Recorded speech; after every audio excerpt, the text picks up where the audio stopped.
Hello, my friends. Thanks for joining me for this weekly author career update. We're going to just get right to it. So first off, as usual, I'm going to read the first or the last 100 words that I wrote. And this is in the third book of the medical romance trilogy I'm writing. Again, not a linear trilogy, just 3-book series. I should stop calling it a trilogy. Anyway, 3-book series in the medical romance field or genre. Ready? Context. Who cares? Read it. Here we go. Peter continued. So, as you know, with your type of seminomas that have spread to some of your lymph nodes, you've been prescribed a special cocktail we call EP, which is just etoposide and cisplatin. David was nodding, but Angie could barely follow all the technical talk. She pulled out her notebook and started taking some quick notes. I might have to change that since her job has changed. Anyway, I promise there won't be a test, Peter chuckled. Angie stopped writing for a moment. Darn, I like tests. Peter looked her in the eyes, brows dipping a little. What? Angie shrugged. Tests are fun, especially standardized ones. That's the stuff. Peter looked from Angie to David, then back. He had blue eyes. His lips curled up in an uncertain smile. David laughed. Dude, my sister's just messing with you. And there you go. So actually 128 words. So that's it's an opening scene of my main character, Angie, with her brother, David, who's been diagnosed with testicular cancer, going in for chemo. She's going with him just to show love and company. And she meets this nurse, named Peter. And she prejudges him a great deal. And this is going to be one of those fun ones where the initial judgment from both sides turns out to be correct, but also not the whole story. And they fall in love with the rest of that story. So that'll be fun. I'm really excited about that. I like that idea of challenging our first judgments, of finding that as we learn more of the story of people's lives, we see who people are. It's super fun. Anyway, so there's that one. How about a quick update on a few things? So last time I said I was going to have the second book, which is currently called Plus One, and I think that's the right title for it. A major edit done, and then it printed for alpha readers to read. That's been done. I've already heard back from 1 or 2 alpha readers with some good positive feedback and some good critical stuff that I need to change, which has actually been a good influence for the other one, which is currently called Heart Therapy. Not entirely certain and married to that title for the first book. You know what? I'm going to throw that ball at you.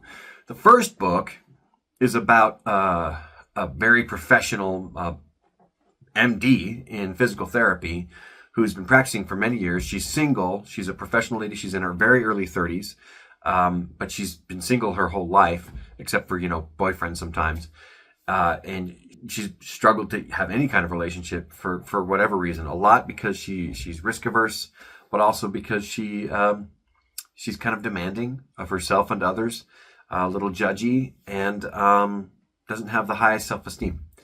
And she falls in love with a patient who she's had before, and it was inappropriate to have the feelings she was having before when they first met because he was married. But now she's a widower, but they were about to get divorced, which is crazy, right? So both of them, their hearts are in rough places. So I called it Heart Therapy as a play on physical therapy because their hearts... I don't know, man. I'm trying to think of something else, but let me know if you have any other ideas. Anyway, so there's that. Events for the year, nothing has changed. I'll be at LTUE. It's going to be fun. It's in a couple of weeks. I'll be at StoryCon thereafter. And then Writers Canteen is going to be in July. You got to come see us, guys. Physical fitness and sleep goals. I'm not sleeping enough. I keep staying up too late watching fun shows and doing writing sometimes. Like I stayed up till around 1:30 on Saturday to make sure I hit my goal. I should have said... for the project update. My bad. This third book, I am more than 2,000 words into it. I also did a bunch of pre-writing on it, which I'm really excited about. It got me even more enthused about the project so that it's not just some cotton candy type thing. It's actually a good story with real people, and it has something to say. So I keep staying up too late. That's my main issue. I need to change my sleep habits. And then it needs to be a permanent change. I need to grow up a little bit with this. So I'm going to do that.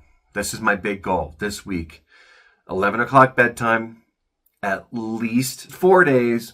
My stretch goal is 5 days. This week, I'm in bed at 11 this week. I'll tell you how it goes. Went to the gym several times, I think 3 or 4 times this last week. Felt good. I'm getting stronger. I'm just not getting thinner. I'm not losing this weight, and it's really getting irritating. So, word count goal for next week is I want to be over 10,000 words by next Monday. I should also share, now that I'm working on the third book, and I think that I'm hitting a good groove and productivity as well.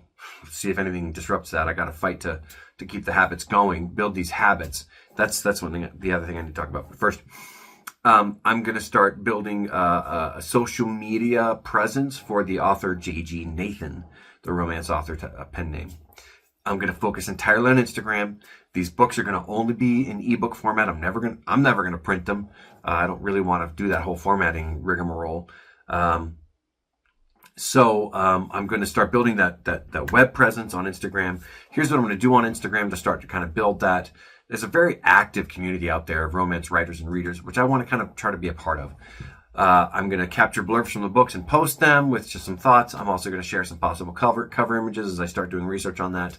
Never AI on any of this, by the way, ever, ever, ever. I won't even have AI mock up some interesting covers for me. Tempting though it might be, it's not actually very tempting at all.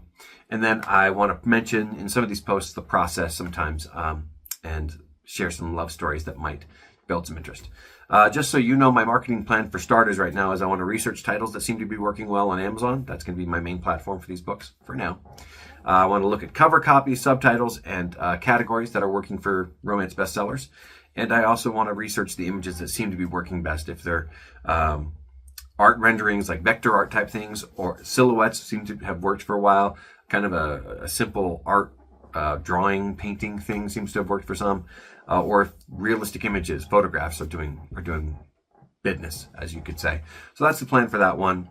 Yeah, so I'm going to actually post 4 times. I want to have posted 4 times by next Monday on the Romance Writer Insta for these things. I don't think I'll have any images, but I might. It's kind of fun to look at images for covers. Of course, the cover images all have to, be thematically connected, obviously, and I want to figure out a good font for that. Anyway, there's a fair bit of work for that. What's your goal for the week? If you're a writer watching this, what's your goal? Your writing goal, your business goal. What is it for this week? I should mention that I'm not doing anything else except for just trying to get this done and get these out. I want them to be cooking on their own so that I can get other stuff done. That said, as I'm putting words down and finding a bit more of a groove, not quite a habit, we're getting there. I want to start scheduling things. Now, habits. Okay, my overall plan for making this writing business go is to focus on the habits that I have, which is why sleeping at the right time and getting up at the right time is so critical. These need to be habits that I can just adopt, that I like, that I'm excited about adopting, that will serve me well. So like I get up around this time. The first thing I do is this. The next thing I do is this. When I sit down at the computer, I do these things, which may be a warm-up activity, but also a warm-up into work. And maybe it's marketing, maybe it's a social media thing, whatever needs to work. But something that needs to lead me to the actual other next good productive habit. I have Atomic Habits just down there on my shelf. I'm gonna work on reading that too. So I also need a habit of reading regularly. I need to be making sure I'm reading recreational and for personal development every day. So I'm going to try to figure out a list of habits I need to be having.